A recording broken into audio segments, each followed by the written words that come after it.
Good morning, my dear friends. Hope your day yesterday was all good. You were able to sleep well. And I pray that you'll continually have strength to be inspired to share the love of God. Today, this ran through my page in a clip from Facebook. It says here, why is hell so awful? One, it was created for Satan and his demons. Yeah, it's a place where Christians should not be, because that is dedicated to evil punishment. Second, because people don't realize that hell is the absence of God. This made me think. Imagine a world without God. God promotes goodness. God is love. God is the source of decency. And the absence of God, especially here on earth, is terrible just to think of it. Imagine a world without God. This happens. Here's an example. The government asked its police force in the United States to kill a squirrel, and they're looking for a raccoon. This squirrel is so famous in TikTok that it has a lot of followers. It brings joy because of its wittiness, but they have it killed. Police, based on the interview I watched, police raided the house of the owner, searched for the squirrel, took it outside and shot it. I wonder why. Maybe it's not allowed in the city or there. There was even a warrant to search the house signed by the judge. On the other hand, this guy murdered a 3-year-old boy for being white.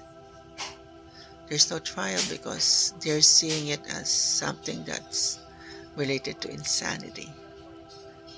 So he was just sent to the hospital. Well, twisted way of events. This is how the world looks like in the absence of God. Let's read the Bible.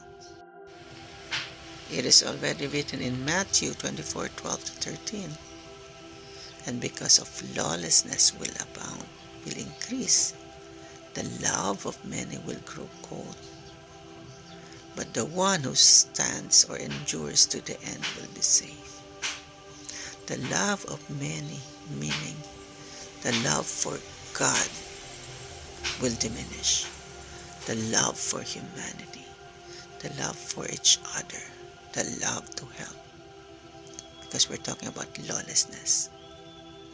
But you and me, my dear Christians, we have to endure to the end.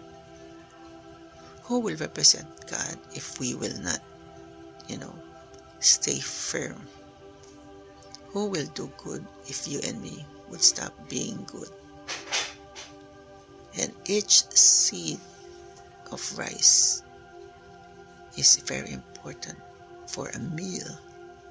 That means every one Christian should not give up doing good, representing God. We have to endure. But good thing we know is, yes, in the end times, many will fall away from the faith. 2 Timothy 3. This know also that in the last days perilous times shall come. See, lawlessness. How do you define lawlessness? For men shall be lovers of their own selves, selfishness, covetousness, boasters, proud, blasphemers, disobedient to parents, unthankful, unholy, without natural affection, truce breakers, false accusers, incontent, fierce, despisers of those that are good. Imagine these things are existing right now, but the most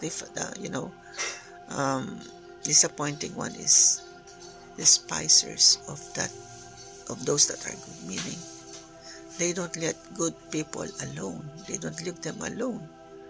They want good people to be bad people as well.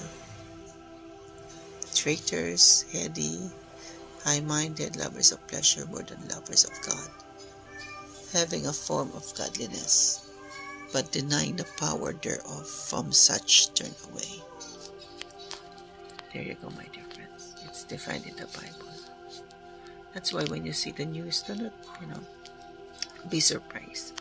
You and me, we won't be surprised because it is already written in the Bible ages ago. The love of many will grow cold. We are on perilous times. People will just love themselves. Yeah, this is happening in the workplace, wherever. Just be strong and know that this exists so that you won't stress about it and ask God, why is this happening? Now, God warned us already because the love of many will be selfishness. They're going to love themselves. And that's the result of all of this. So stay firm, my dear brothers and sisters. It is not the time to be weak. I know there are times where you will be tested. Pray more. Pray for faith, that you will not falter or fall into the same sin they're doing to you. God bless and have a wonderful Sunday. It's a Sunday here in Asia, and I know some parts of the world it's still a Saturday.